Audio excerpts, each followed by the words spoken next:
জন্ম থেকেই দুই পা অচল, হাতের ওপর ভর করেই জীবনের প্রতিটি পথ পাড়ি দেন মাদারীপুরের শিবচর উপজেলার জিসান মোল্লা। শারীরিক প্রতিবন্ধকতা, পারিবারিক বিচ্ছেদ আর দারিদ্র্য সব বাধা পেরিয়েও ভিক্ষার পথ বেছে নেননি তিনি, বরং ফুটপাতে ছোট্ট একটি সবজির দোকান বসিয়ে নিজের পরিশ্রমেই জীবিকা নির্বাহের চেষ্টা করছেন। শৈশবে বাবা মায়ের বিচ্ছেদের পর দাদা দাদির কাছেই বেড়ে ওঠেন জিসান। লেখাপড়ার প্রবল ইচ্ছা থাকলেও প্রতিকূলতার কারণে পঞ্চম শ্রেণীর পর আর পড়াশোনা চালিয়ে যেতে পারেননি। বর্তমানে মূলধনের অভাবে বাকিতে সবজি কিনে ব্যবসা করেন। ভাঙাচোরা রাস্তা, চলাচলের কষ্ট ও বর্ষাকালে বাজারে যেতে না পারায় প্রায়ই লোকসানের মুখে পড়তে হয় তাকে।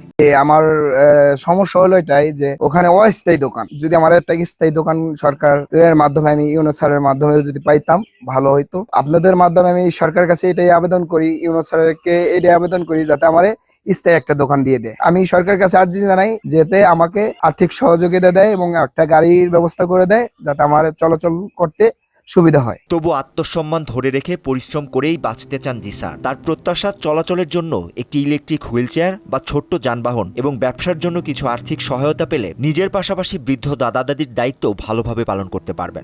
হিসাবে কেউ নাই, এই হিসাবে সরকারের কাছে আমার একটা অনুরোধ যে আমরা এই লোকেদের যে আমার শান্তি হয়, একটা গাড়ি, একটা দোকান পাওয়ার জিনিস সে করে দেয়। আমার একটা দোকান দিয়ে দিলে আর একটু ভালো হইতো সরকার থেকে, এটাই আমাকে অনুরোধ।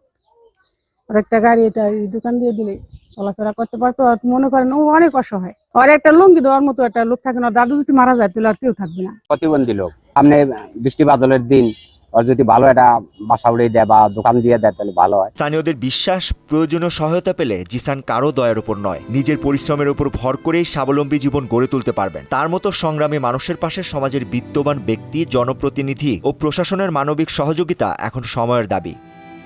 Shakib Mahmud, Times today.